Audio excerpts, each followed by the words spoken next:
ప్రార్థన చేసుకుని వాక్య భాగంలోకి వెళ్దాం. మహాపరిశుద్ధుడైన మా ప్రియ ప్రభువా, ఈ వాక్యాన్ని మేము ధ్యానిస్తుండగా ఈ నూతన సంవత్సరంలో మీరు మాకు అనుగ్రహించబోయే నీ ఆశీర్వాదాన్ని ఏ విధంగా మేము పొందుకొని ముందుకు కొనసాగలుగుతామో తగిన శక్తిని, జ్ఞానాన్ని, ఈ కృపను మీరు మాకు అనుగ్రహించు. ఈ వాక్కు చేత, ఈ మాట చేత మమ్మల్ని బలపరచు. యేసు క్రీస్తు పేరిట ప్రార్థన చేస్తున్నాము తండ్రి, ఆమేన్. దేవునికి మహిమ కలుగుగా. హల్లెలూయా. మరి నిన్నటి కాలం, రాత్రి కాలం చక్కని కృతజ్ఞత ఆరాధన మనం చెల్లించాం. కృతజ్ఞతాస్తుతులు చెల్లించి దేవుని మహిమపరిచి నూతన సంవత్సరానికి మనం ప్రవేశించాం. మొదటి తారీఖు ఉదయకాలం మన ముందు ప్రభు బలించబడింది. మరి ఈ సంవత్సరం దేవుడు మనకి చేస్తున్న కొన్ని వాగ్దానాలు ఉన్న సత్యాలు మనం తెలుసుకొని మరింత ప్రభులో, ప్రభు దయలో, ప్రభు కృపలో ముందుకు కొనసాగాలని కొన్ని మనం ధ్యానం చేసుకుందాం. యెషయా గ్రంథము 40వ అధ్యాయం నుండి 31వ వచనాన్ని మనం చదువుకుందాం. చదువుదామా? యెషయా గ్రంథము 40వ అధ్యాయము 31వ వాక్యాన్ని మనం అందరూ తీసి చూస్తే చదువుదాం. యెహోవా కొరకు ఎదురు చూచువారు నూతన బలము పొందుదురు. వారు పక్షి రాజు వలె రెక్కలు చాపి పైకి ఎగురుదు. అలయక పరిగెత్తుదురు, సొమ్మసిల్లక నడిచిపోదురు. హల్లెలూయా. ఈ నూతన సంవత్సరంలో దేవుడు మనకి ఆయన సేవ చేయటానికి, పరిచర్య చేయటానికి, మనం ఆయనలో వర్ధిల్లటానికి, అభివృద్ధి చెందటానికి, ఆరోగ్యంగా ఉండాలంటే మనకేం కావాలి? నూతన బలము దేవుడు అనుగ్రహించును గాక. హల్లెలూయా. మరి నూతన బలం అనుగ్రహించినప్పుడు నూతన కార్యాలు చేయటానికి, ఘనమైన కార్యాలు చేయటానికి, బలమైన కార్యాలు చేయటానికి మనలను దేవుడు వాడుకోబోతున్నారు. మరి నూతన సంవత్సరం 2025లో మనం నూతన పరచబడిన వారమై ఎలా ఉంటామంటే పక్షి రాజు వలె ఉంటామంట. సాదృశ్యాన్ని మనకు చూపిస్తూ వస్తున్నాడు. యెహోవా కొరకు ఎదురు చూచు వారు నూతన బలము పొందెదరు. వారు పక్షి రాజు వలె రెక్కల చాపి పైకి ఎగురుదురు. పక్షి రాజు అంటే గ్రద్ద. సింహానికి అడవిలో ఎవరు రాజు అంటే సింహం అంటారు. ఆకాశంలో ఎవరు రాజు అంటే గ్రద్ద. గ్రద్ద కంటే పైకి ఎగరగలిగిన వారు ఎవరు కూడా ఇంకా లేదు. అయితే చిన్న విషయం మనకు తెలియాల్సింది ఏంటంటే ఆ గెద్దను కూడా డిస్టర్బ్ చేసేది ఒకటి ఉంటుంది. ఏంటది? ఆ గ్రద్దను కూడా డిస్టర్బ్ చేస్తుంది కాకి. ఎప్పుడు చూడలేదా? కాకి డిస్టర్బ్ చేస్తుంది గెద్దని. అలాగా మనం గెద్దలాగా పైకెళ్తున్నప్పుడు కొన్ని శోధనలు అనేవి, కొన్ని ఒడిదుడుకులు అనేవి వస్తుంటాయి. వాటికి బెదరాల్సిన, తెలియాల్సిన పని అయితే లేదు. గమనించండి. పక్షి రాజు వలె రెక్కలు చాపి పైకి ఎగురు, అలయగా పరిగెత్తెదరు, సొమ్మసిల్లగా నడిచెదరు. దేవుని సన్నిధిలోకి మనం ఎలా రావాలంటే అలయక, సొమ్మసిల్లక సాగిపోయే వారిగా ఈ నూతన సంవత్సరంలో దేవుడు మనల్ని నూతన బలంతో నింపునుగాక. ఆమేన్. హల్లెలూయా. మరి ఇంకొక వాక్యాన్ని మనం ధ్యానం చేసుకుందాం. హబక్కూకు గ్రంథం 3వ అధ్యాయము 1వ వచనాన్ని మనం చదువుకుందామా? హబక్కూకు గ్రంథం. ప్రవక్త యొక్క హబక్కూకు చేసిన ప్రార్థన వాయిద్యములతో పాడదగినది. యెహోవా నిన్ను గూర్చిన వార్త విని నేను భయపడుచున్నాను. యెహోవా సంవత్సరములు జరుగుచుండగా నీ కార్యములను నూతన పరచుము. సంవత్సరములు జరుగుచుండగా దాన్ని తెలియచేయుము. కోపించుచుని వాత్సల్యమును జ్ఞాపకం తెచ్చుకును. హల్లెలూయా. మనం చేయబోయే కార్యాలు నీ కుటుంబంలో, నీ ఇంటి వారి కుటుంబంలో, నీ బంధువుల కుటుంబంలో, నీ స్నేహితుల కుటుంబంలో, ఆత్మీయుల కుటుంబంలో ఏదో ఒక కార్యాన్ని తలపెడుతుంటారు, ఏదో ఒక కార్యక్రమం చేయాలని అనుకుంటారు. వివాహం అనో ఏదో ఒక ఫంక్షన్ అనో, ఇది ఒక కార్యం కదా. ఏ కార్యము దేవుడు ఏమంటాడంటే, చూడండి, సంవత్సరంలో జరుగుతుండగా నీ కార్యాలను ఏం చేయాలంట? నూతన పరచు. మరి సేవలోకి వచ్చేపాటికి దేవుడు తన సేవలో నూతన కార్యాలు జరిగించాలి. మరి నూతనమైన వారిని నడిపించాలి, నూతనమైన వారిని సమకూర్చాలి, నూతన క్రియలు జరిగించాలి, నూతనమైన వారిని ప్రభు సన్నిధిలో రక్షించాలనేది మన ప్రార్థన అయింది. కనుక దయచేసి దేవుని బిడ్డ, దేవుని సేవకు సంబంధించిన విషయం ఏంటంటే, సంవత్సరములు జరుగుతున్నాయి. ఏం జరుగుతున్నాయి? 2024 గతించిపోయింది. 2025 మనకి దేవుడు అనుగ్రహించాడు. ఈ మొదటి రోజు మనం చాలా ఉత్సాహంగా ఉంటాం, సంతోషంగా ఉంటాం, ఆనందంగా ఉంటాం. మనం అనుకుంటాం ఈ రోజు జరిగితే సంవత్సరం అంతా చక్కగా ప్రశాంతంగా నవ్వుతూ జరుగుతుంది అనుకుంటాం. మంచిది, హల్లెలూయా. కొన్ని సెంటిమెంట్లు, కొన్ని నమ్మకాలు, కొన్ని ఏమంటారు, మనం అనుకున్నవి బెతికిసుకున్నవి ఇవి కరెక్ట్ అనుకుంటాం. హల్లెలూయా, మంచిదే, అది కూడా మంచిది. కానీ నేనేమంటానంటే, అది వాక్యానుసారమా? దేవుడు దాన్ని స్థిరపరుస్తున్నాడా? దేవుడు దాన్ని అంగీకరిస్తున్నాడా? దేవుడు దానికి ఆమోదం ముద్రేస్తున్నాడు? చాలా ప్రాముఖ్యమైన విషయం. హల్లెలూయా. గమనించండి, సంవత్సరంలో జరుగుతుండగా నీ కార్యములు ఏమవ్వాలంట? నూతన పరచబడాలి. నీ జీవితంలో సంవత్సరాలు జరిగిపోతున్నప్పుడు నీ జీవితంలో మరి నూతనమైన కార్యాలు జరగాలని ఆశపడుతున్నారా? దేవుడు బలం పొందుకున్న మనం, దేవుడి శక్తిని పొందుకున్న మనము మన జీవితంలో కూడా ఏం జరగాలి? నూతనమైన కార్యాలు జరిగించాలి. మన ద్వారా నూతనమైన కార్యాలను జరిగించాలి. హల్లెలూయా. మనల్ని చేసేటట్టుగా దేవుడు మనం ఏం చేయాలంట? వాడుకోవాలి. అలా వాడుకోవడానికి దేవుడు మనం ఏమై ఉండాలి? సిద్ధపడి ఉండాలి. ఏమై ఉండాలి? సిద్ధపడేవారిగా ఉండాలి. మరి నూతనమైన కార్యాలను తలపెట్టాలంటే, ఎవరి జీవితంలో ఒక మేలు చేయాలన్నా, ఎవరి జీవితానికైనా మనం ఒక సహాయం చేయాలన్నా, దేవుడు మన అలా దీవించే రీతికి మనం ఏం చేయాలి? సిద్ధపడి ఉండాలి. హల్లెలూయా, హల్లెలూయా. మరొక మాటను మనం ధ్యానం చేసుకుందామా? 2వ కొరింథీ పత్రికలో నుండి 5వ అధ్యాయము 15వ వచనం, 5వ అధ్యాయము 17వ వచనం, చివరి వచనం. దేవుడు మన జీవితంలో నూతన కార్యాలు జరిగిస్తున్నప్పుడు మనం ఎవరి యందు ఉండాలంట? కాగా ఎవరైనా సరే, నువ్వెవరైనా సరే క్రీస్తునందున ఎడల నువ్వే ఒక నూతన సృష్టి. హల్లెలూయా. నువ్వే ఒక నూతన సృష్టి, నువ్వే ఒక క్రియేటర్, నువ్వే ఒక సమూహం, నువ్వే ఒక సంస్థ, నువ్వే ఒక బ్రాండ్. హల్లెలూయా. ఎప్పుడవుతుంటే నువ్వు దేవునితో ఉంటే. ఎవరైనా నువ్వు క్రీస్తునందు ఉండవా కదా, మంచి పాట ఉంది. యేసునందు ఉన్న వారికి ఎల్లప్పుడూ జయమే కదా. మరి క్రీస్తునందున్న మనకు నూతన సృష్టి. ఇదిగో పాతవి గతించెను, ఇదిగో కొత్త వాడెను. హల్లెలూయా. ఈ నూతన సంవత్సరాలకి మనకున్న గ్యాప్ ఏంటంటే, చాలా మంది తాగుబోతులు అంటారు, ఈ 31తో తాగుతూ మానేస్తానని, ఇంకా 1వ తారీఖు నుండి నేను నా భార్యని బిడ్డలు చక్కగా చూసుకుంటామని చెప్తారు కదా. ఇక మీదట నేను చర్చి మాను, ప్రతి ఆదివారం శుక్రవారం ఏదైనా మందిరంలో ఉంటాను ప్రమాణం చేస్తాను. కనీసం 10 మందిరైనా చర్చికి తీసుకొస్తామని ఏం చేస్తాం? నూతన సృష్టి కదా, నూతన కార్యాలు కదా, ప్రమాణాలు చేసుకుంటూ ఉంటాం. ఇవన్నీ స్థిరపడాలి అంటే మనలో ఏముండాలి తెలుసా? తీర్మానం ఉండాలి. ఏముండాలి? తీర్మానం. ఎవరితో చేయాలి తీర్మానం? దేవుడితో చేయాలి.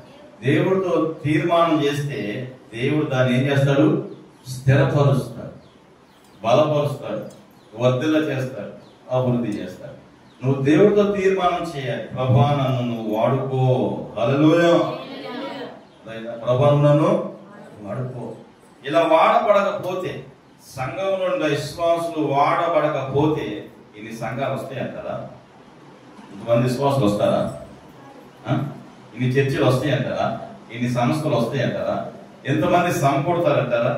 ప్రత్యేకంగా ఇప్పుడు ఈ మధ్య కాలంలో మనం చూస్తే స్త్రీలైన వారు చాలా చక్కగా పరిచయం చేస్తున్నారు. ఏం చేస్తున్నారు? చక్కగా పరిచయం చేస్తున్నారు. ఇంకా ఏం లేదు, మందిరంలో కూర్చోవటం, ప్రార్థన చేస్తారు. ప్రార్థన చేస్తూ పాటలు పాడుతూ ఉంటే వాళ్ళతో పాటు ఇంకొకరు పాట పాడుతుంది, అదే పాట పాడుతుంది, అదే పెద్ద ఛానల్ అయిపోయింది.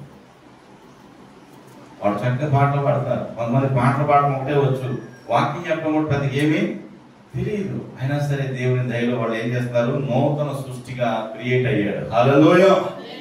నువ్వెందుకు ఆ తీర్మానంలో రాకూడదు? నువ్వే ఒక చక్కగా పాడే విధంగా, దేవుని ఆరాధించే విధంగా, దేవుని మహిమపరిచే విధంగా మనం ఎందుకు ప్రయత్నించకూడదు అంటారు? ఇప్పుడు చూసారా, అందరూ క్రియేటివ్. చాలా మంది సింపుల్ గా చిన్న చిన్న బిజినెస్, చిన్న చిన్న వ్యాపారాలు, చిన్న చిన్న ఏదోటి తమ కలిగింది చేస్తున్నారు. కారణం ఏదోటి చేయాలి, ఏదోటి చేయాలి, ఏదోటి డెవలప్ చేసుకోవాలి, స్కిల్ డెవలప్ చేసుకోవాలి, ఏదో ఒక రూపం కదా. మీడియా వచ్చిన తర్వాత కదా, ఇప్పుడు మనకి సెల్ ఫోన్ వచ్చిన తర్వాత చక్కగా అందరూ ఏం చేస్తారు? తమ క్రియేటివ్ని, తన టాలెంట్ ని ప్రూవ్ చేసుకుంటున్నారు. మరి మనం ఏం చేయగలుగుతున్నాం? మనలో ఏ టాలెంట్ లేదంటారా? ఏ ఆలోచన లేదంటారా? కదా, మనం యొక్క నూతన సృష్టిగా మారకూడదంటారా? ఆలోచన చేయండి. మనం చేసుకున్న పనిని దేవుడు దీవించాలండి. ఏదో ఒక పని మనము చెయ్యాలి. హల్లెలూయా. ఏ పని చేయకుండా దీవించని దేవుడిని అడిగే హక్కు మనకి.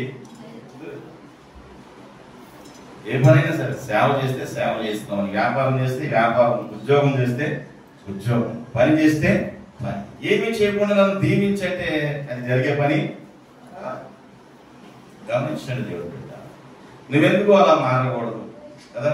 మనకంటే తెలివి తక్కువ వారు కదా, జ్ఞానం లేని వారు చిన్న చిన్న వ్యాపారం చేస్తూ వస్తున్నారు, చిన్న చిన్నమైన క్రియేటివ్ చేస్తూ ఉన్నారు. వాళ్ళు ఒక ఆయన చెప్తున్నాడు, ఈ అపార్ట్మెంట్ల కాడ మేస్త్రి పని చేసే కాడట ఒక ఆయన అన్నాడంట, టీ తాగుతా వాండు, ఏం చేస్తున్నావు? ఈ టీ అంటే నీకేమొస్తుందంటే, ఏదో వస్తుందన్న రోజుకు ఒక 2,000 అన్నాడు. ఏమన్నాడు? ఏదో వస్తుందన్న, ఒక 2,000 వస్తుందన్న.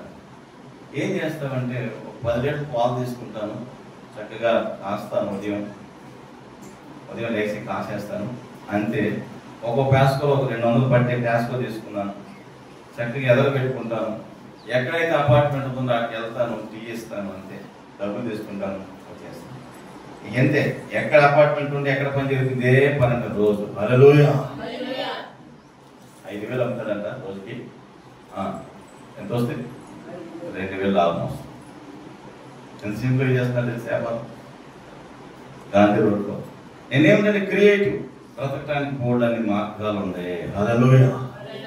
వాడే ఒక బ్రాండ్ అవుతున్నారు, వాడే ఒక టీ స్టాల్ అవుతున్నారు. మీకు తెలుసా, గుజరాత్లో ఒక ఆయన టీ అమ్ముకునేవాడు ఫ్యాషన్ ఇస్తాడు, ఒక పిల్లకెట్టుకుంటాడు, టీని అందరికి ఎట్టిస్తాడు, చేతిలో యాలకాయ పెడతాడు. ఈరోజు ఆయన బ్రాండెడ్ మోడీ దగ్గరికి వెళ్ళి మాట్లాడే కెపాసిటీ వచ్చింది. హల్లెలూయా. ఒకప్పుడు ఎక్కడ రోడ్డు మీద మోడీ కూడా టీ వాళ్ళే. వీళ్ళందరూ మాట్లాడడానికి కారణం బ్యాక్గ్రౌండ్ ఏంటంటే వాళ్ళు చేసే పని. హల్లెలూయా. నువ్వు చేసే పనిలో నువ్వు జ్ఞానం ఎదుర్కొంటే, నువ్వు తెలివి ఎదుర్కొని అనుకుని నువ్వు మంచి పని చేస్తే నీకు దాంట్లో చేయాల్సిన ఆలోచనలు వస్తాయి. గుర్తుపెట్టుకో. ఓకే, మరొకసారి చదువుతాను, చూడండి. యెషయా గ్రంథంలో అనుకుందాం, ఎందుకంటే మనం ఆలోచించాలి. 43:18. నా మాట ఇంకొక మాట కావాలి నాకు. మునిపటి కంటే అధికమైన మేలు నీకు కలుగజేసేదాను. అది చివరి మాట చెప్పాలి, దాన్ని ఒకసారి చూడు. ఒకసారి చూడు. నువ్వు ఆ మాట ఎదుకమ్మా, ఈ మాట ఏదో ఒకటి చదువుతారు. మునుపటి కంటే అధికమైన మేలు చేస్తున్న మాట చదువుదామా? 43 చదువుదాం. మునుపటి వాటిని జ్ఞాపకం చేసుకునుడి. జరిగిపోయి అన్ని కూర్చుంటే ఆలోచిస్తే ఏమైతే తెలుసా, తలనొప్పి వస్తుంది. అట్లా అయిపోయింది, ఎట్లా అయిపోయింది, ఈ సంవత్సరం ఎక్కడంతో ఏది కూడా ఫ్రెష్గా ఆలోచించాలి. హల్లెలూయా. ఫ్రెష్గా ఆలోచించాలంటే నేను చెప్పేది లేకంగానే బ్రష్ చేసుకుంటాము, స్నానం చేస్తే కొంచెం ఫ్రెష్ అవుతుంది, నీ బాడీ ఫ్రెష్ అయ్యి. గుర్తుపెట్టుకోండి. అర్థమైందా? ఫ్రెష్గా ఆలోచించాలంటే ఫ్రెష్గా ముందు ప్రభు దగ్గర కనిపెట్టాలంటే ఇవి ఉండాలి. మునపటి వాటిని జ్ఞాపకము చేసుకున్నప్పుడు, పూర్వకాలపు సంగతులను తలంచుకున్నప్పుడు, ఇదిగో నేను ఒక నూతన క్రియ చేయుచున్నాను, ఇప్పుడే అది మొలుచును, మీరు దాన్ని ఆలోచింపరా. నేను అరణ్యములో త్రోవ కలుగు చేయుచున్నాను, ఎడారిలో నదులను పారు చేయుచున్నాను. హల్లెలూయా. నూతన క్రియ. ఈ సంవత్సరం నీ జీవితంలో ఒక అద్భుతం దేవుడు చేయబోతున్నాడు. నీ జీవితంలో దేవుడు ఒక నూతన క్రియ చేయబోతున్నాడు. జీవితాన్ని మార్చుకునే అవకాశం దేవుడు నీకు ఇవ్వబోతున్నాడు. ఒకసారి దేవుని దగ్గర అడుగు, ప్రభువా జరిగిపోయి ఆలోచిస్తే నూతన క్రియలు జరగదు. జరిగిపోయి అన్ని ఆలోచిస్తా కూర్చుంటే, జరిగిపోయినట్లని తోకుంటా కూర్చుంటే నూతన క్రియలు జరగవు. Fast is fast. ఇప్పుడు జనరేషన్ అంతా ఫాస్ట్గా ఉండాలి. అర్థమైందా? ఎలా ఉండాలంటే చాలా స్పీడ్గా ఉండాలి. కనుక మనం కూడా టెక్నాలజీ తగ్గట్టు కొద్దిగా ఒక అడుగు ముందుకు వేయాలి. నేను ఇట్లాగే ఉంటానంటే నీతో పాటు మనుషులు రారు, నీతో పాటు లోకము రారు. ఫ్యాషన్ కావాలి. చూడండి, అని ఇలా స్టేజ్ కాకుండా ఫ్యాషన్గా బొకేసు డిజైన్ నీట్గా పెట్టంటే చూసేవాళ్ళకి ఫాస్ట్గా ఈరోజు ఏదో వాక్యం ఏం చెప్పబోతున్నాడో తెలియదు. ఎన్మాల డిజైన్ ఏం బాగా చేస్తాడు, ఏ షూట్ వేసుకొస్తారు, ఈ చూసేవాళ్ళు ఎక్కువైపోయింది. చర్చిలు రంగులు మారుస్తున్నారా, చర్చిలు ఎలా వేస్తున్నారు, లేదా పొగ వేస్తున్నారా, గోపం వేస్తున్నారా, లైటింగ్ వేస్తున్నారా, ఫోకస్ చేస్తున్నారా, ఈ ఫ్యాషన్స్ ఎక్కువైపోయినాయి. ఆరాధన తక్కువైపోయినాయి, వాక్యాలు తక్కువైపోయింది, ప్రార్థన తక్కువైపోయింది. గమనించండి దేవుడిని పెట్టారా, దేవుడు చేయాల్సింది నూతన క్రియ ఇవి, ఆత్మ సంబంధమైనవి. హల్లెలూయా. ఈ రోజున ఆరాధన ఎలా అయిపోయినాయి, ఫ్యాషన్ అయిపోయింది, షూటింగ్ లాగా అయిపోయింది, షోలు అయిపోయినాయి కదా, చక్కగా కదా ఎలా పడితే అలాగా డ్యాన్స్ వేయడానికి జనాలు తిరుగుతున్నారు. కాబట్టి దేవుడు పెట్టాలి, ఇదిగో నేను ఒక నూతన క్రియ చేయించున్నాను, అది ఇప్పుడే మొలుచును, దీన్ని మీరు ఆలోచించరా. ఏం చేయబోతున్నాడు నా జీవితంలో ఈ నూతన సంవత్సరంలో దేవుడు క్రియ అని మీరు ఆలోచిస్తే మీకు అన్ని పాత గుర్తొస్తాయా కదా, కొత్త ఏం గుర్తురావా? ఆలోచించింది ఆ వదిలేదన్నాడు కదా, మునపటి వాటిని జ్ఞాపకము చేసుకోవద్దు. అయిపోయింది 2024 అయిపోయింది. అన్నిటికంటే విలువైంది ఏంటి తెలుసా? సమయం. ప్రాణం పోయినా తిరగరాదు, సమయం పోయినా తిరగరాదు. 2024 మనకి ఎప్పటికీ తిరగరాదు. కానీ 2025లోనే దేవుడు నీ జీవితంలో చేయబోయే నూతన క్రియ ఏదో కనిపెట్టి నువ్వు తెలుసుకోగలిగితే, నువ్వు నేర్చుకోగలిగితే, అర్థమైందా? నువ్వు వెనక్కి వెళ్ళకుండా ముందుకెళ్తే దేవుడు నేను తప్పనిసరిగా ఆశీర్వదించబోతున్నాడు. హల్లెలూయా, హల్లెలూయా. ఎలా ఆశీర్వదించబోతున్నాడు తెలుసా? చూడండి, ద్వితీయోపదేశకాండము 11-12. ద్వితీయోపదేశకాండము 11-12.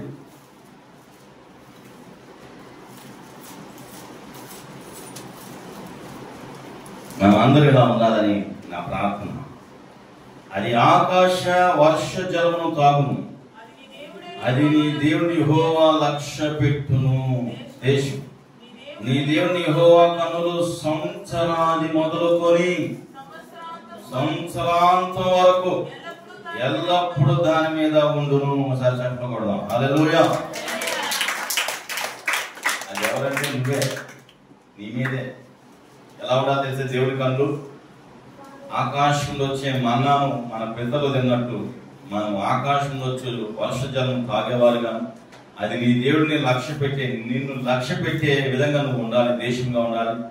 నీ దేవుడిని యెహోవా కన్నులు అంటే సంవత్సరాది మొదలుకొని ఈ రోజు నుండి సంవత్సరాంతం వరకు కదా, సంవత్సరాంతం వరకు ఎల్లప్పుడూ నీ మీద ఏం చేయాలంటే దేవుడి కను దృష్టి ఉండాలి. హల్లెలూయా. అయితే నువ్వు ఎలా ఉండాలంటే దేవుని సన్నిధిలో కనపడుతూ ఉండాలి. ఏం చేస్తూ ఉండాలి? కనపడుతూ ఉండాలి. నీకు తెలుసా, మనకు పరిచయన వ్యక్తి మనం ఆయనకు ఫోన్ చేయకపోయినా, ఆయనతో మాట్లాడకపోయినా, మనం ఒకప్పుడు కనపడితే ఆయన మనం ఏం చేస్తాడు? ఈడో కాదు అని పలకరించడం కూడా మానేసి డౌట్గా పలకరిస్తాడు. మీరేనా కాదా అంటాడు. కారణం కమ్యూనికేషను లేకపోవడం, ఒకరినొకరు పరామర్శించుకోకపోవడం, ఒకరొకరు కలవకపోవడం, ఒకరినొకరు ప్రేమించుకోకపోవడం. హల్లెలూయా, హల్లెలూయా. చివరిగా నేను ఇంకొక 2 మాటలు చూడాలని ఆశపడుతున్నా, దయచేసి చూడండి. దొరికిందమ్మా మాట? ఒక్క నిమిషం దాన్ని దాచిపెట్టి ఇంకొకసారి చూద్దాం. 2వ దినవృత్తాంతాలు 19:11. నాకు చాలా ఇష్టమైన వాడు. కొన్ని బైబిల్లో ఈ బండ గుర్తులు అన్నమాట. నాకు కొన్ని నచ్చినవి అట్లాగే ఉంటాయి గుర్తుగా. చూడండి చివరి మాట 19:11. దినవృత్తాంతాలు. ధైర్యము వహించుడి, మేలు చేయటకి యెహోవా మీతో కూడా ఉన్నాడు. ఒకసారి చెప్పలు కొట్టండి. హల్లెలూయా. ఎక్కడున్నాడంటే దేవుడు? నేను ధైర్యంగా ఉంటున్నాయి. ఆయన మేలు చేయటకి నీతో కూడా ఉన్నాడు. ఏం పాట మనం పాడుతుంటాం కదా, నీవు నా తోడు ఉన్నావయ్యా, నాకు భయమేలా నా యేసయ్యా, నీవు నాలోనే ఉన్నావయ్యా, నాకు దిగులేలా నా యేసయ్యా. అంతేనా? ఒకేమన్నాడు? ధైర్యము వహించుడి, మేలు చేయటకి యెహోవా మీతో కూడా ఉన్నాడు. హల్లెలూయా. మన దేవుడు మనతో ఉన్నాడు కనుక దయచేసి ధైర్యంగా ఉందాం. ధైర్యంగా ఉంటూ నేర్చుకుందాం. ప్రతి విషయానికి భయపడేది, బాధపడేది, దిగులు పడేది, చింతపడేది, వ్యసన పడేది, దుఃఖపడేది, గలిబిలేది, కలవరపడేది, వేదన పడే పనులు చేయబాకండి. ఏదైనా సమస్య వచ్చిందా, ప్రభువా నీకు స్తోత్రం, సహాయం చేయి.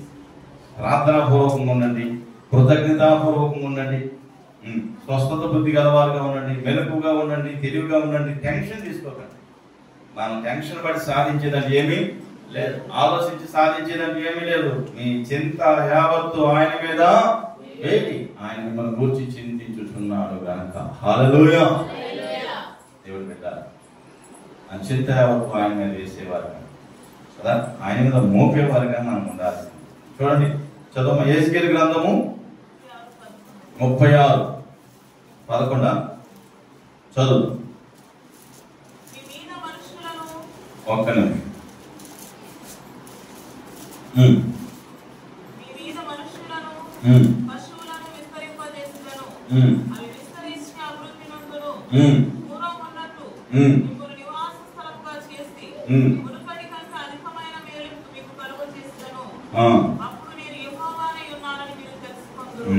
హల్లెలూయా.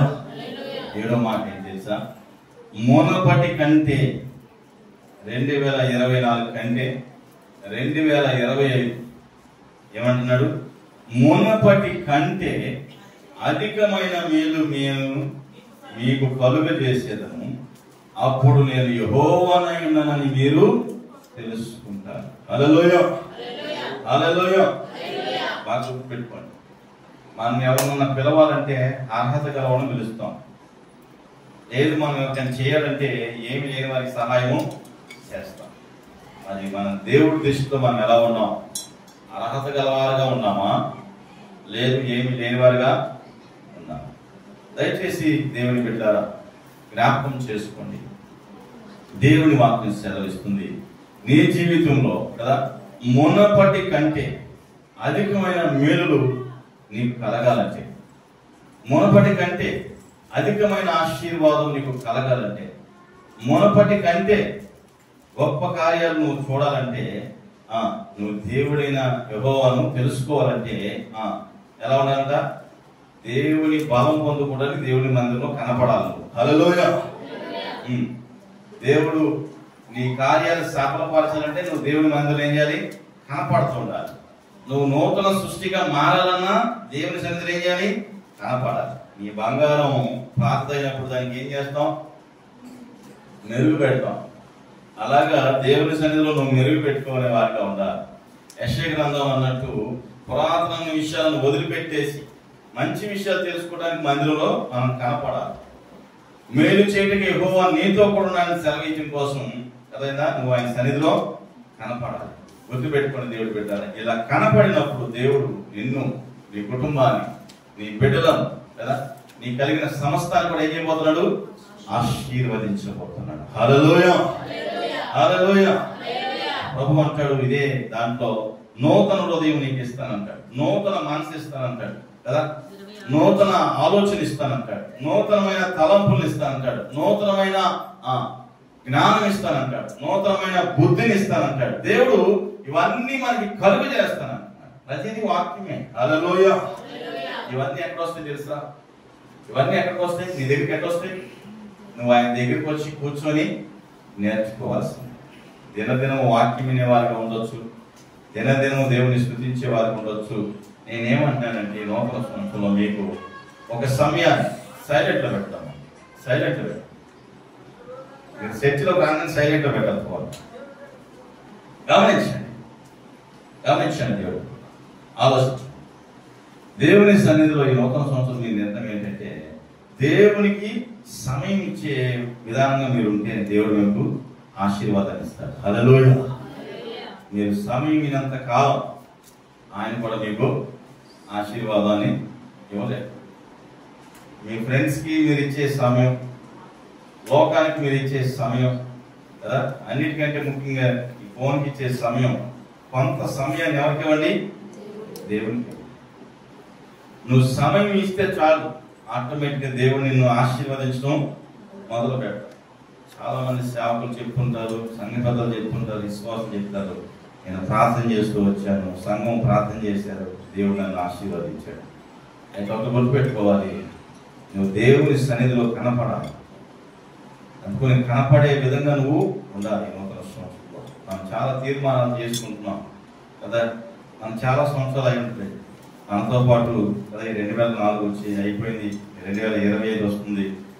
ఈ సంవత్సరం కూడా మనం చెప్తుంటాం, ఒక్కరినైనా రక్షిస్తారంటే చేతులు ఎత్తాం, ఆ చేతులు అట్లాగే పైకి వెళ్ళిపోతాయి కదా, ఎవరు కాపాడు. గమనించండి దేవుడు బిడ్డ, ఎందుకు చెప్తున్నానంటే మనం చెప్పినవి చేస్తున్నాము, అనుకున్నవి అనుకున్నట్టు జరిగిస్తున్నాము.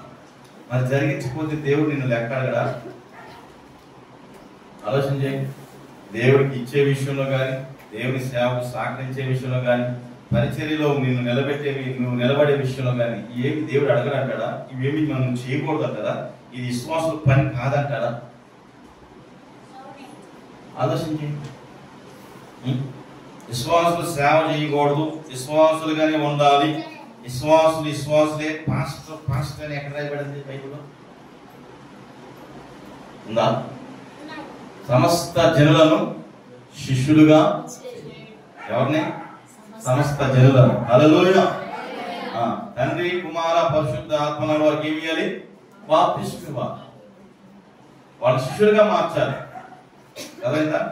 విశ్వాసులు. అర్థమైందా? మీకు ఇంకో విషయం చెప్పాల్సింది, విశ్వాసులు ఉన్న మనము ఏం చేయాలి? వాక్య పరిచర్య చెయ్యాలంటే వాక్యాన్ని నువ్వు తెలుసుకోవాలి, వాక్యాన్ని నువ్వు వినాలి, వాక్యాన్ని నువ్వు నేర్చుకోవాలి. నువ్వే నేర్చుకోకపోతే ఇంకోటికి ఏం నేర్పిస్తాం? నువ్వే తెలుసుకోకపోతే ఇంకోటికి ఏం బోధిస్తాం? ఆలోచించేయండి. మనం చెప్పలేకపోతున్నాం అంటే ఏం చేయలేకపోతున్నాం? నేర్చుకోలేకపోతున్నాం. గుర్తుపెట్టుకోండి, ఏం చేయలేకపోతున్నాం? నేర్చుకోలేకపోతున్నాం. నేర్చుకోకపోవడానికి కారణం ఏంటి? సమయం ఇవ్వకపోవడం. ఇప్పుడు యూట్యూబ్ వచ్చింది, అర్థమైందా? ఏమొచ్చింది? యూట్యూబ్ వచ్చింది. చక్కని సందేశాలు వినొచ్చు, మనం చెప్పి వినొచ్చు. ఎవరి ఫోన్లో వస్తుంది, సైలెంట్లో పెట్టుకోండి. ఒక్కొక్కరికి చెప్పడం కాదు, అందరూ ఒకేసారి పెట్టుకోండి. హల్లెలూయా. గమనించండి, ఇది ఒక ప్రధానమైన సమస్య మన సంఘంలో కదా. వాక్యం చెప్పేదైతే అన్నీ చేస్తుంటారు, వినాలి, శ్రద్ధగా వినాలి వాక్యం. గమనించండి, ఇటువంటి విషయాలు మనం కేర్ఫుల్ లేకపోతే, అర్థమైందా, నిర్లక్ష్యంగా ఉంటే దేవుని సన్నిధిలో, దేవుని సేవ పట్ల, పరిచర్య పట్ల దేవుడు మనల్ని ఆశీర్వదించడం అనేది కొద్దిగా కష్టతరమేమో అనిపిస్తుంది. మనం ఎంత ప్రార్థన చేసిన దేవుడు ఒప్పుకోడు. ప్రభువా ప్రభువా అని పిలిచేవాడు చూడండి. మత్తయి సువార్తలో నేను 2 మాటలు చెప్తాను, మీకు హెచ్చరికలు చెప్పాలని ఈ ఆశీర్వాదాల గురించి చెప్పాను. ఈ కొత్త సంవత్సరం మిమ్మల్ని ఏదో నేను డిస్టర్బ్ చేయడానికి కాదు. చూడండి, మత్తయి సువార్తలో చూడము,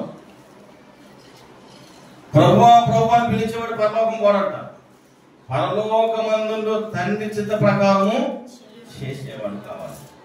నేనేమంటే కొంత సమయాన్ని నేను అడిగేది ఈ సంవత్సరం మీ దగ్గర దేవుని సేవ కోసం కొంత సమయాన్ని మీరు ఆదివారం దేవుని సన్నిధిలో కనపడితే నేను ఇంకో ప్రాంతంలోకి వెళ్ళి దేవుని వాక్యం చెప్పడానికి అవకాశం ఉంది. ఎందుకంటే దేవుడు బిడ్డలారా ఇక్కడే నిలబడాల్సి వస్తుందంటే కారణం ఇక్కడ చెప్పేవాళ్ళు లేకపోవడం, రాకపోవడం, వినకపోవడం, చేయకపోవడం. ఇన్ని కారణాలు గల కారణాలు ఏంటంటే మనకు ఆసక్తి లేకపోవడం. మందిరంలోకి వెళ్ళాలి, ఇది ఆదివారం కదా, మన దేవుని సన్నిధిలో ఉండాలి అనే ఆలోచన లేకపోవడం, అసలు దేవుని మందిరం అనాలోచనగా ఉండొద్దని ఇన్ని మాటలు మనం వింటున్నప్పుడు కూడా ఎందుకో పెడచెవుని పెట్టి తోసిపుచ్చుకొని మన కనులలో మనం వెళ్ళిపోతూనే ఉన్నాం. దయచేసి ఈ సంవత్సరంలోనైనా, ఈ 2025 నువ్వు రక్షించుకోవడం 10 సంవత్సరాలు అయిందో, 25 సంవత్సరాలు అయిందో, లేదా 5 సంవత్సరాలు అయిందో, లేదా 2 సంవత్సరాలు అయిందో, సంవత్సరం అయిందో, నేనేమంటే కనీసం నీ బాధ్యత నీ తోటి వారిని కానీ, నీ పక్కన వారిని కానీ, నీ బంధువులు కానీ, నీ స్నేహితులు కానీ ఎవరైనా నీ పక్కన కూర్చొని నీతో పాటు ఆరాధిస్తున్నారా? చేయలేకపోతున్నారా? చేయలేకపోతున్నారంటే నువ్వు కూడా ఏమీ ప్రయత్నం చేయట్లేదు. ప్రయత్నం చేస్తే తప్పనిసరిగా ప్రతిఫలం వస్తుంది. చూడండి, మత్తయి సువార్త 7:21 మాట్లాడినట్టు చూడండి, ఏమని సెలవిస్తున్నాడంటే, ప్రభువా ప్రభువా అని పిలువచ్చు ప్రతివాడు పరలోక రాజ్యంలో పరలోకమందు నా తండ్రి చిత్త ప్రకారము చేయవాడే. అక్కడ ఒక చిన్న లైన్ పెట్టాడు. ఏం పెట్టాడు తెలుసా? చూడండి, 24వ వచనం చదువుతాం. కాబట్టి ఈ నా మాటలు విని వాటి చొప్పున చెయ్యు ప్రతివాడు బండ మీద తన ఇల్లు కట్టుకుని బుద్ధిమంతుని పోలిన. ఏ మాటలు? దేవుని మాటలు, వాక్యము అంగీకరించి అవలంబించేవాడు ఏమవుతాడు? 30, 60, 100 ఫలిస్తాడు. అంగీకరించినాడు త్రోవ పక్కన ముళ్ళ పొదలో రాత్రి నిలబడి ఏదో వచ్చామంటే వచ్చాం, విన్నామంటే విన్నాం, వెళ్ళిపోయామంటే వెళ్ళిపోయాం, అయిపోయింది ఆదివారం అనుకుని ఫోన్లో ఒకసారి చెప్పాల్సి వస్తే, ఇంటికి వచ్చి ఒకసారి చెప్పాల్సి వస్తే మా యజమానులు కోపం చేస్తారు. హల్లెలూయా. ఎందుకంటే మీరు మందిరానికి రాకపోవడం వల్ల మేమే ఇంటికి వచ్చి చెప్పుకునే పరిస్థితి వచ్చింది. సంఘంలో జరగాల్సిన క్రియల్ని ఎక్కడ జరిగించాల్సి వస్తుంది? ఇంట్లో మాట్లాడాల్సి వస్తుంది. ఏది ఎక్కడ మాట్లాడాలంటే అక్కడే మాట్లాడాలి. హల్లెలూయా. కారణం ఏంటంటే సంఘంలో ఉన్న పెద్దలు కానీ, సభ్యులు కానీ మందిరానికి రాకపోవడం. నేను అంటున్నాను, ఆదివారం ఎలా పని పురమాయించుకున్నావు? ఆదివారం మందిరానికి ఎలా పురమాయించుకో. దేవుడిని ఎందుకు ఆశీర్వదించడు ఈ సంవత్సరం నేను చూస్తాను. నీకోసం నేను ప్రార్థన చేస్తాను. నువ్వు మందిరంలో కనపడు, నీ పనులు పక్కన పెట్టి ఆ పనులు ఎందుకు జరగలేదో నేను ప్రార్థన చేస్తాను. నేను గ్యారెంటీ ఇస్తాను. హల్లెలూయా. మందిరం విడిచి నువ్వు తిరిగి తిరిగి తిరిగి అలసిపోయేవాడు. నేను మాని ప్రభు మీద భారమై, ప్రభు ఈ పని నువ్వు సఫలపరచని నేను ప్రార్థన చేస్తాను. నువ్వు ప్రార్థన ఎందుకు జరుగుతుందో చూద్దాం. అది ఏ పైనా కానీ ఆలోచించేయండి. చదవమ్మా. వాన కురిసిన వరదలు వచ్చి కొట్టాను కానీ దాని పునాది బండ మీద వేయబడిన కనుక అది. మరి ఈ నా మాటలు విని వాటి చొప్పున చెయ్యని ప్రతివాడు ఇసుక మీద తన ఇల్లు కట్టుకున్న బుద్ధిహీనుని వాన కురిసెను వరద వచ్చును గాలి విసిరి ఆ ఇంటిని కొట్టాను కనుక అది కూలిపోయింది. గమనించండి, మనం కూలిపోతున్నాం అంటే, పడిపోతున్నాం అంటే, నీరసిల్లిపోతున్నాం అంటే, సొమసిల్లిపోతున్నాం అంటే మనలో ఏం లేదు. బండ మీద కట్టుకోలే. క్రీస్తు అనే బండ మీద మనం కట్టుకోలేదు. మనం ఇసుక మీద కట్టుకున్నాం, ఊరినే కూలిపోతాం, ఊరినే పడిపోతాం, ఊరినే సోలిపోతాం, ఊరినే ప్రతి దానికి నీరసిల్లిపోతాం. బండ క్రీస్తు. ఇప్పుడు నేను బండ మీద కట్టుకో ఈ సంవత్సరం అన్న ధైర్యంగా ఉంటుంది. ఈ సంవత్సరం దేవుడి మీద కట్టుకోడు. ప్రయత్నం చేయి. నేనేమంటానంటే ఇంకా మనం ఆశీర్వదించకపోవడానికి కారణం మనలో ఏమన్నా దేవుడికి ఇష్టం లేని ఏమి ఉన్నాయో ఒకసారి ప్రశ్నించుకోండి. మీ పర్సనల్స్ అవి ఎవరికి తెలియదు. నీకు దేవుడు తప్ప ఎవరికి. ఎవరైనా తమ హృదయంలో పాపమును లక్ష్యము చేసిన ప్రభువాడి మనవి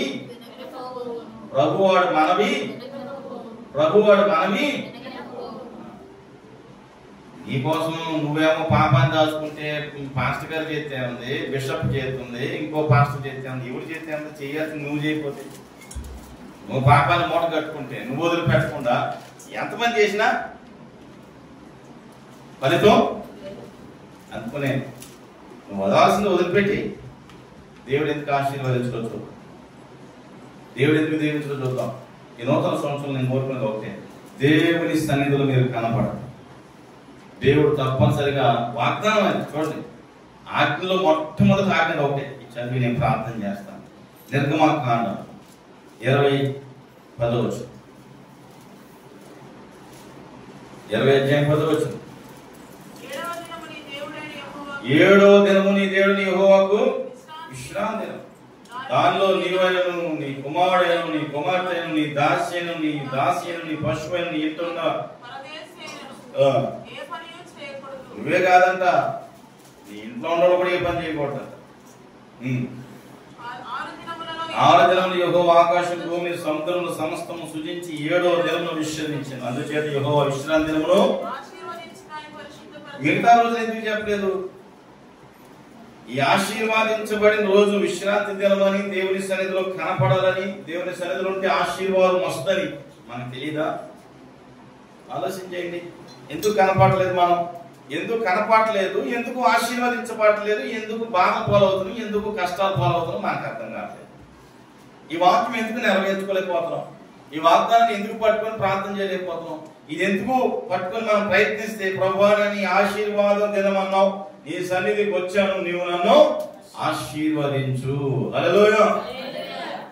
మనము ప్రభు అంటే పరలోకి వెళ్ళాం. ప్రభు అంటే ప్రభు ఆశీర్వదించు, ప్రభు చిత్త ప్రకారము చేస్తే. మీలో ఎవరికైనా యజమానికి పని ఇచ్చే, బాబు పని అంతా చేసి అంటే చేసేస్తే ఏం చేస్తాడు? సాయంత్రం చూడగానే డబ్బులు. ఆ పని చేయకపోతే ఏం చేస్తాడు? ఏదో పని చేయకుండా డబ్బులు పెడుతున్నంటే అడగడా? మనం కూడా కనపడకుండా, నిలబడకుండా, ప్రభువా ఆకాశమందుండి పాడుకుంటాం సరిపోతాయి, కానీ ఇంతకి మాట్లాడటానికి బాగుంటాయి, కానీ పనులు జరగవు. మన పనులు బ్రేక్లు అయిపోతున్నాయా, లేట్ అయిపోతుందంటే మనం చేయాల్సింది ఏదో ఉంది. హల్లెలూయా. గుర్తుపెట్టుకో. నేను కొద్దిగా సూటిగా, కొంత స్పష్టంగా, కొంత గుచ్చుకున్నట్టు మాట్లాడినా మీరు నొచ్చుకున్నా నొచ్చుకోకపోయినా తెలుసుకుంటారని బాధ. నిజమైన బోధ ఏమిటో తెలుసా? ఖండించి గద్దించి బుద్ధి చెప్పేది నిజమైన బోధ. ఇంకో బోధ కూడా ఉంది. వాళ్ళు ఇంకా నెంబర్ 1 సేవకులు. నొప్పించక ఒప్పించక తప్పించుకొని తిరుగుతారు శుభ్రంగా.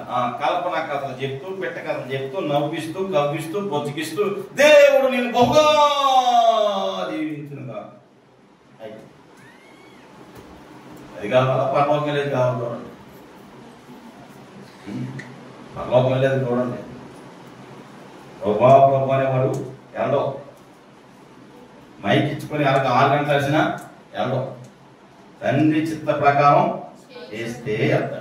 ఇప్పుడు మనం ప్రయాస అంతా ఈ భూమి మీదకేనా? పరలోకానికి ఏం లేదంటారా? ఈ ప్రయాసం దేనికి?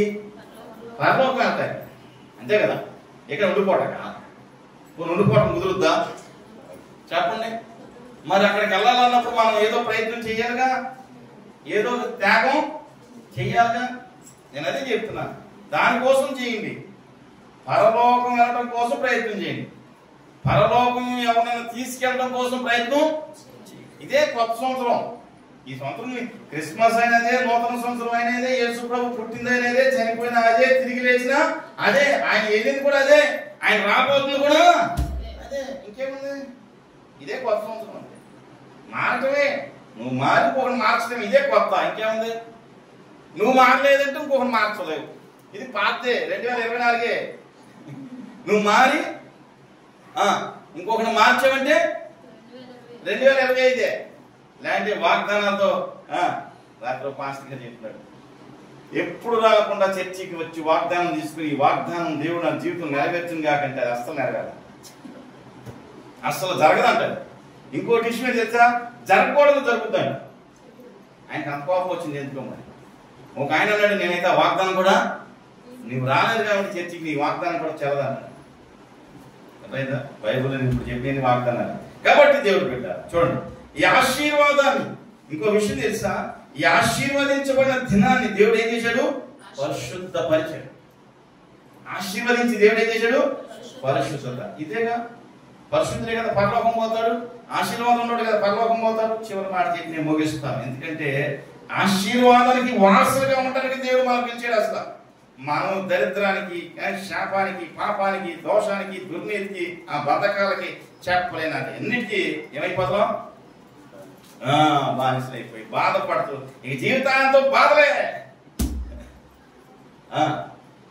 జీవితాంతం ఏం కనపడుతున్నాయి? బాధలే, కష్టాలే, ఇరుకులే, ఇబ్బందులే. అది కాదు క్రైస్తవ జీవితం. సంతోషం, హల్లెలూయా, ఆనందం, ఆశీర్వాదం, ఇది క్రైస్తవ జీవితం. చూడండి,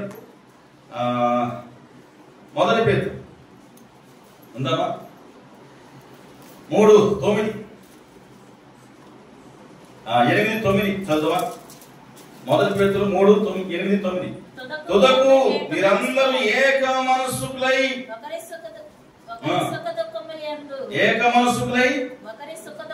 ఒకరి సుఖ దుఃఖములందు ఒకరు పాలుపడి సహోదరుల ప్రేమ గలవారు, కరుణాచితులు, వినయ మనస్సుకులై ఆశీర్వాదములకు వారసులవుటకు మీరు పిలువబడితిరి. చెప్పండి కొడదాం, హల్లెలూయా. దేవుని సన్నిధికి వచ్చి ఏం పట్టుకొని పోవాలి? ఆశీర్వాదాన్ని పట్టుకొని పోవాలి, అంతే. అర్థమైందా? అందుకని ఫాస్ట్ గారు ఏం చేశాడంటే వాడు అనుకూలత కోసం ఉదయం 6 అని, మధ్యాహ్నం 9 అని, 12 అని, సాయంత్రాన్ని పెట్టాడు. నేనేమన్నానంటే ఈరోజు నెహెమ్యా గారు రాలేదు, ఆయన తెలియలేదు, మర్చిపోయాడు. ఆశ్చర్యం ఏంటంటే కొంతమంది మన విశ్వాసం కూడా తెలియదంట. సుశీలకు ఫోన్ చేసి అడుగుతాను ప్రార్థన ఎప్పుడని. అంటే ఈ సంవత్సరం కదా మనం రక్షించబడి చర్చి కట్టుకుని మేము ఓపెన్ చేసాం. ఎప్పుడన్నా మార్చాము? ఏమన్నా నవ్వు వచ్చే పనులు కాకపోతే ఏదన్నా క్రమం మార్చామా? ఏదన్నా మారిందా చెప్పండి? యాడ్ చేస్తున్నాం అంతే. హల్లెలూయా. అప్పుడు ఏది మారు? వాగ్దానాలు మారు కదా, బలాలు మారు, భోజనాలు మారు, ఏమి అట్లా మారేదల్లా నువ్వే. ఈ క్రమం నుండి మారి తెలియక నువ్వే తిరిగేసి అడుగుతున్నావు. గుర్తుపెట్టుకోండి, ఈ రోజు దేనికి వచ్చామని తెలుసా? ఆశీర్వాదానికి వారసులు. ఎవరయ్యా దేవుడి బిడ్డలు అంటే ఆశీర్వాదానికి వారసులు. ఎవరయ్యా అప్పులకి వారసులు అంటే?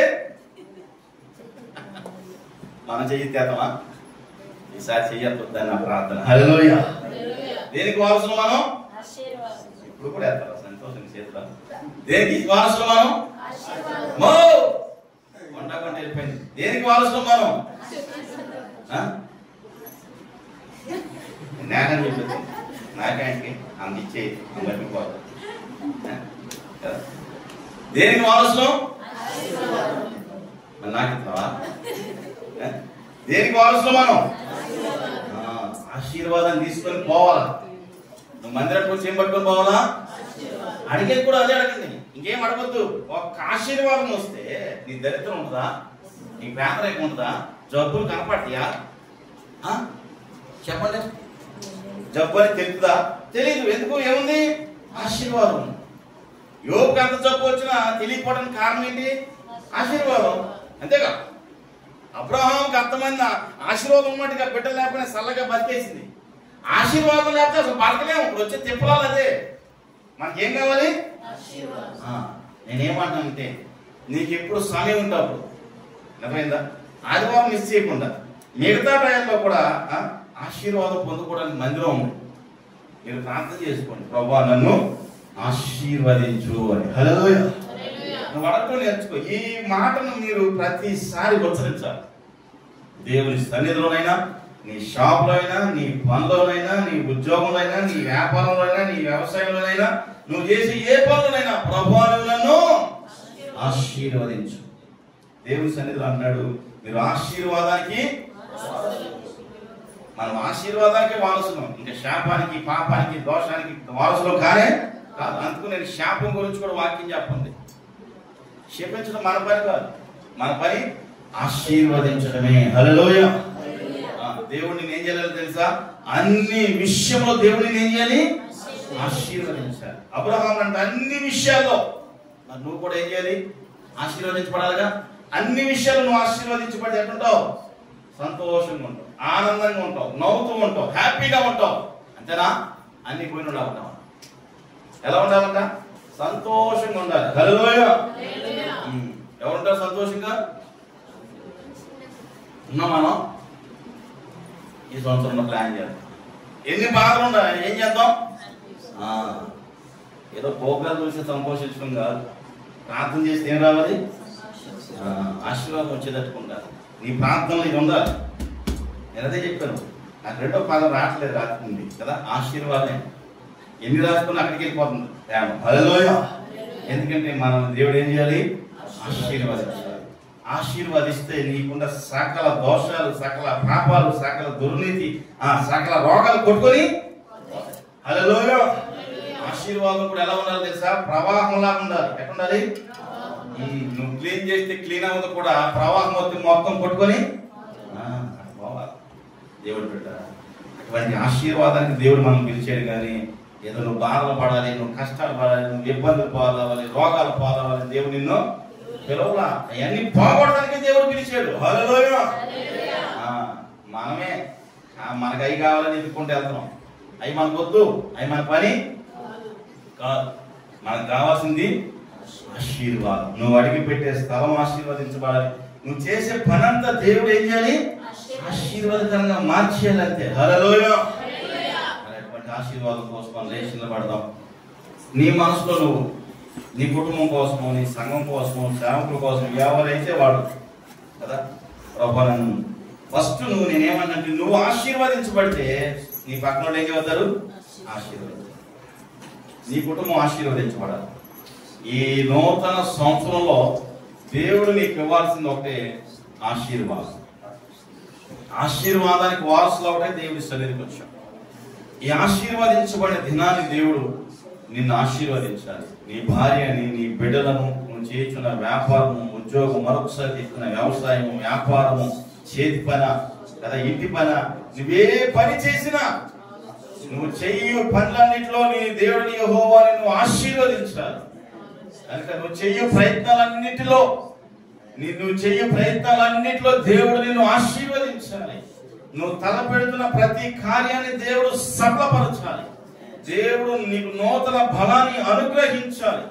ఈ సంవత్సరాది మొదలుకొని సంవత్సరాంతం వరకు దేవుడి కనుదృష్టి కాపుదల నీ మీద నిలుచుండాలి. దేవుడు నూతన సృష్టిగా నిన్ను క్రియేట్ చేసి నువ్వే ఒక నూతన సృష్టిగా మారినట్లు దేవుడు నిన్ను ఆశీర్వదించాలి. ఈ పురాతనమైన విషయాలని పక్కన పెట్టి దేవుడు చేయబోయే నూతన క్రియల కోసం, నూతన ఆలోచన కోసం, నూతన ఆశీర్వాదాల కోసం దేవుడి దగ్గర మనం కనిపెట్టాలి. అటువంటి ఆశీర్వాదాలు మనం పొందుకుంటాకు వచ్చున్నాం.